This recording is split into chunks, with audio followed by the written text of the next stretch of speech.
71, series of 2021. Recent lang yan na Yes, yes. Opo. Clarification Nakapirma po lang ata yan late last week, Roger. Yes, Yeah, ma'am. Noel. Yes po, Secretary, para kay ASEC Garma po. ASEC pa-clarify po dun sa 70. Yung 70, hindi pa po yun sure nasasali. Kumbaga, dadaan pa yun sa evaluation ng DepEd. Tama po ba ako? Yung 70, actually na-validate na natin yan, Noel. Kaya lang hindi ko pa ma-declare as official because there are some additional requirements that the regions must submit. So, sabi ko nga kanina, malaking porsyento na that the 70 will push through on November 15. Thank you. Thank you po, Secretary. Thank you very much, Mr. Noel Talakay. Ayan, salamat po. And to continue, may we now call on, if we have with us, siguro, or I can read the question na lang po of Ms. Claudette Siriaco ng Business Mirror. This is the question. Saan kukunin ang budget requirement presented para sa 30 schools?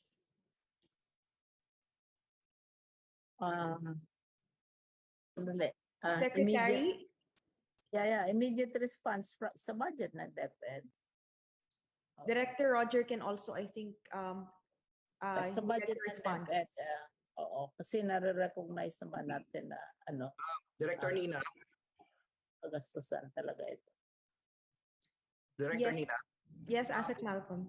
Before we get the details from Director Roger, just to qualify lang yung present natin, yung mga amount that have been presented in the presentation for the 30 schools, more or less yan yung galing mismo sa school. So this is what they perceive as what they are going to need in case they are they will implement as they implement the pilot face-to-face. But Director Roger probably will provide us with the detail on how to determine kung ito bang mga amount na ito ay feasible at how can we make it more equitable doon sa 30. Thank you, Director Nina. Yeah. Thank you. Yes, Director Roger. Yes, thank you, ma'am. If I may, yes, yung school kasi natin, simula pa lang ng January, na-release na natin ang kanilang school MOE. So mayroon na talaga silang budget, whether mayroon silang face-to-face o wala, they have budget.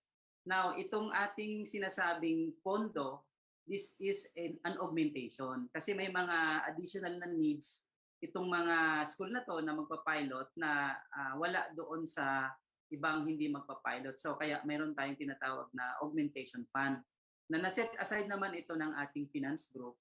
Ang inaantay na lang natin is that kami sa planning service, we will develop kami ma'am ng per capita cost para lang maging pare-parehas yung ating pare-parehas yung ating pag-release ng need ng bawat school. Depende rin ito sa mga number of students na papayagan ng kanilang mga magulang. So ang tingin ko walang tayong gaanong problema sa budget kasi unang-una maraming LGU ang fully supporting these schools. Actually, marami na rin pledges. At hindi lang LGU, pati ating mga partners. So, yun po, may nakaset aside po tayong augmentation fund for the schools na magiging pilot. Thank you, Director Roger. ASEC Malcolm. Secretary, would you like to add? Sabi na ni Roger. Ayan. Alam ko na we'll have to be working within our budget for this year kasi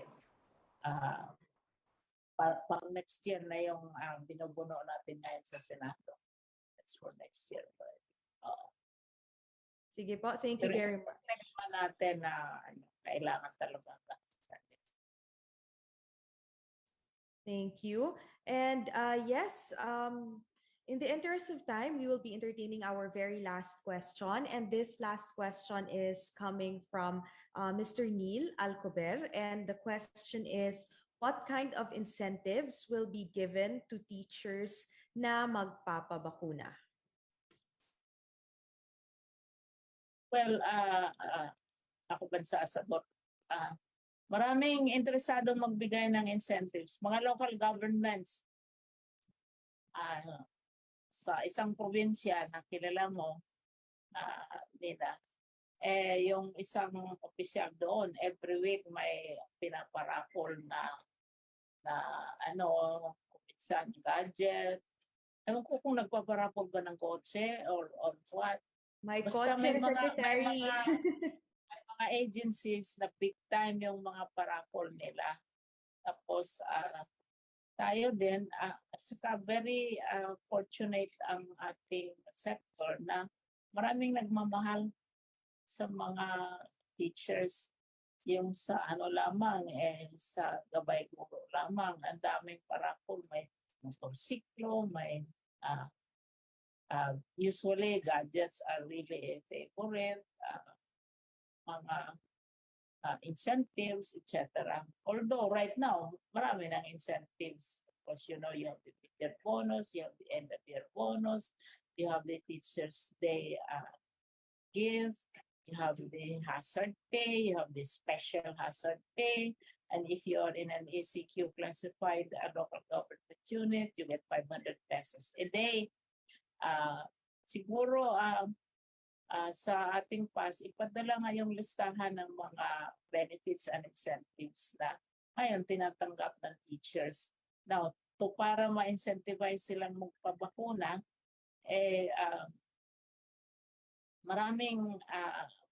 maraming individuals na hindi ang DepEd na napakasipag na mag-encourage ng ating mga constituents na magpabakuna. Maraming, as I said, mga parapol, mga rewards kasi baka sasabihin ng iba na 6 months ago pa ako nagpa-vaccinate. Tapos sila ito ngayon mga bago bibigyan ng awards. Kung magbigay tayo ng awards, magbigay tayo sa lahat. Sa lahat na magpapakuna. So, planuhin yan natin ang gusto. Pero right now, they have mayroon silang incentives already. So, may I please ask PAS to send to Mr. Alcover the list of incentives and benefits that our teachers are receiving at this time sa panahon na ito. Maliban pa sa mga incentives ng local government, mayroon talagang grande na mayroon pa nga 1 million ata or something. Ito sa amin, ma'am, sa Las Piñas, pag nagpabakuna ka, mayroon kang raffle ticket for a house and lot. That's Las Piñas kasi Las Piñas is famous for house and lot. That's a major activity. Maganda yun. Mayroong iba kotse, pero yung house and lot, okay yun. Para sa walang house at saka walang lot. Kanya-kanya, maraming incentives na lumilitaw ngayon. Thank you, Secretary. Director Roger, would you still like to add? Okay na ako, Director Nina. Yes, Asek Malcolm. Just to confirm lang, yung commitment ng DepEd about the incentivization of the vaccination. The Secretary actually created a committee headed by Yusek Ann Sibilia to really look into the either monetary or non-monetary incentive package for our teachers. Thank you. Thank you very much for that additional information, Asek Malcolm. Marami pong salamat.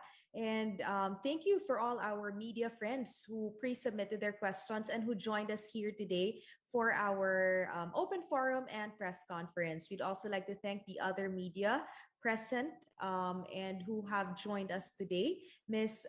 Jenna Balauro of GMA News, Jason Rubrico of CMNI News, Giselle Crazo of A2Z, Christian Deaprin, Philstar.com, and Lizelle Soriano of The Post.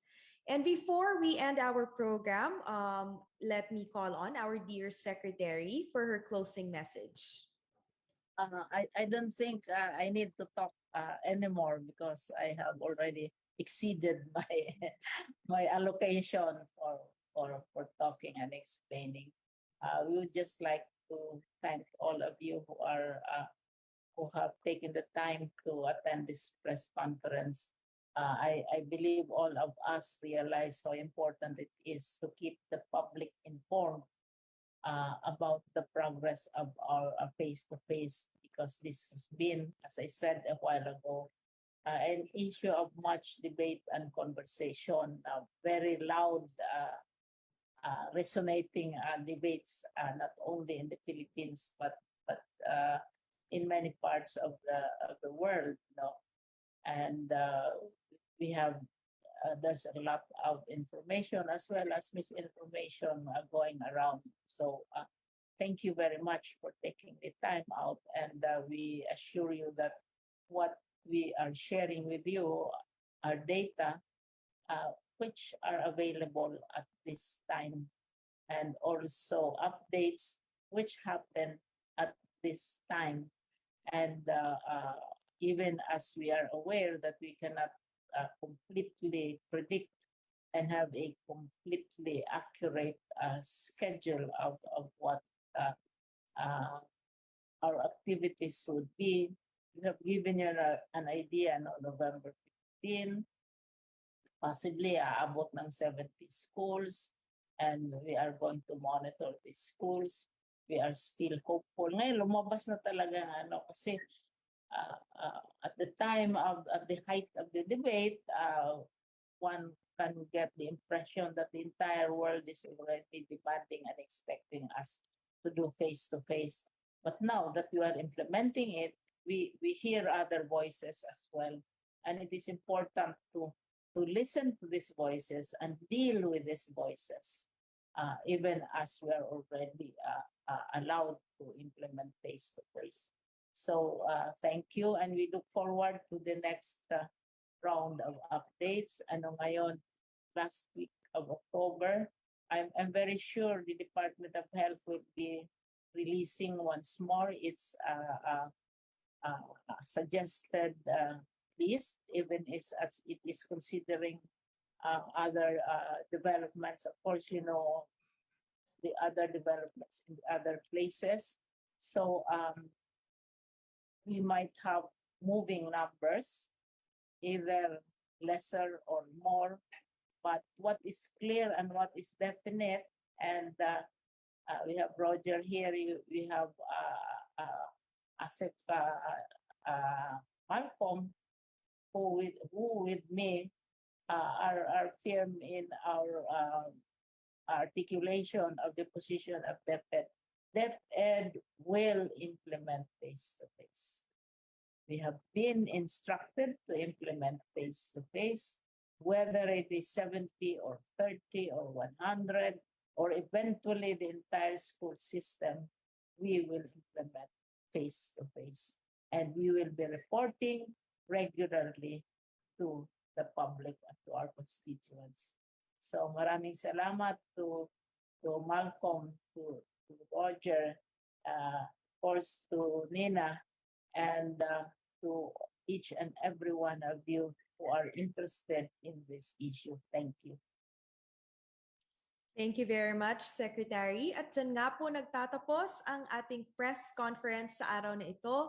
Gusto rin po naming magpasalamat sa ating 1,500 Facebook live viewers. Thank you very much for joining us in this press conference and updates tungkol sa pilot implementation of the face-to-face classes. We'd also like to thank, as the Secretary has mentioned, marami pong salamat kina Director Roger, ASEC Malcolm, and of course the Secretary herself for answering our questions.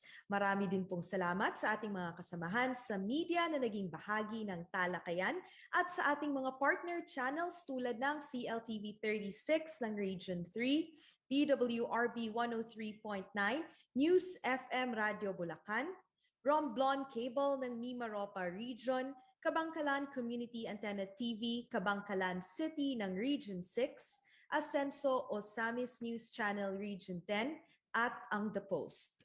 Muli, ako po si Nina Bianca Sanglay mula dito sa Office of the Secretary, at sa ngalan po ng tuloy-tuloy na paghubog sa mga kabataan, naway tayo'y magkaisa upang mapalakas ang mga aksyon at solusyon para sa edukasyon.